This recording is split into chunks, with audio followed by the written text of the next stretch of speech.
no princípio.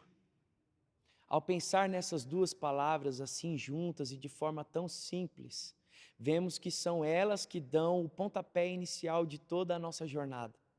Primeiro, essa jornada cronológica da criação ao Messias. As primeiras palavras do livro de Gênesis são exatamente essas: no princípio. E o Evangelho de João, de forma idêntica, diz: no princípio era aquele que é a palavra. O Evangelho de João fala daquele que temos chamado de libertador prometido, ou Messias, e colocá-lo no espaço-tempo da nossa história. Aquele que é a palavra, o verbo, estava no princípio, no início de tudo. Ele estava com Deus e ele era Deus, como vemos no primeiro capítulo de João. Mateus, Marcos, Lucas e João falam todos do mesmo homem, o libertador prometido, Jesus Cristo.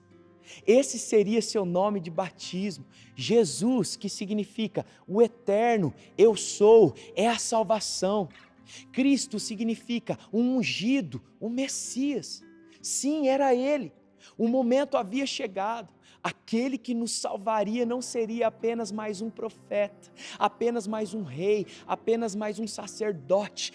Ele era a salvação em pessoa, literalmente, em carne e osso. Jesus havia sido escolhido por Deus para ser o Cristo. Por isso, seria o último profeta, o responsável por anunciar a mensagem definitiva de Deus para a humanidade, como vemos lá no capítulo 18 de Deuteronômio, no versículo 15. Deus, seu Pai, estava enviando Jesus, o Cristo, ao mundo para pregar sua mensagem e nos mostrar o caminho que, de uma vez por todas, nos libertaria e traria a reconciliação definitiva entre nós e o Eterno. Jesus, o Cristo, seria também o sacerdote final de Deus, que nos levaria de volta para Ele. Nos tempos do tabernáculo, no templo e das sinagogas, os sacerdotes sacrificavam um animal, aplacando a ira de Deus, adiando seu julgamento por algum tempo.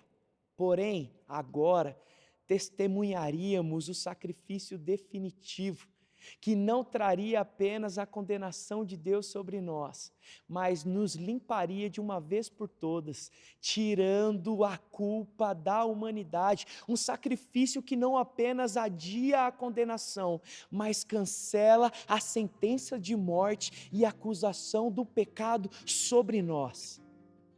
Jesus, o Cristo, era o filho de Davi, descendente do maior rei que Israel já havia visto.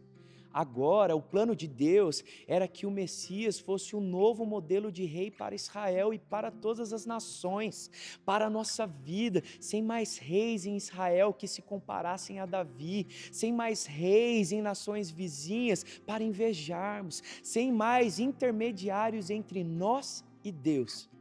Se Davi foi admirado por ser o pastor que tornou-se rei, Jesus, o Cristo, nos mostraria que ele é justamente o rei que se faz pastor, o bom pastor, que pastoreia não pela espada, mas com seu cajado, cuidando de suas ovelhas.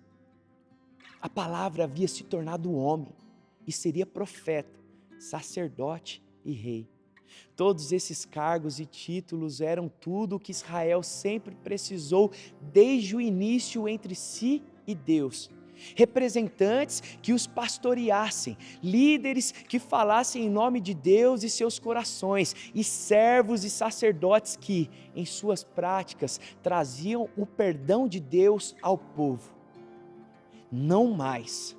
O Messias, o ungido do Eterno, Jesus, o Cristo, que é a salvação, estava prestes a caminhar entre nós.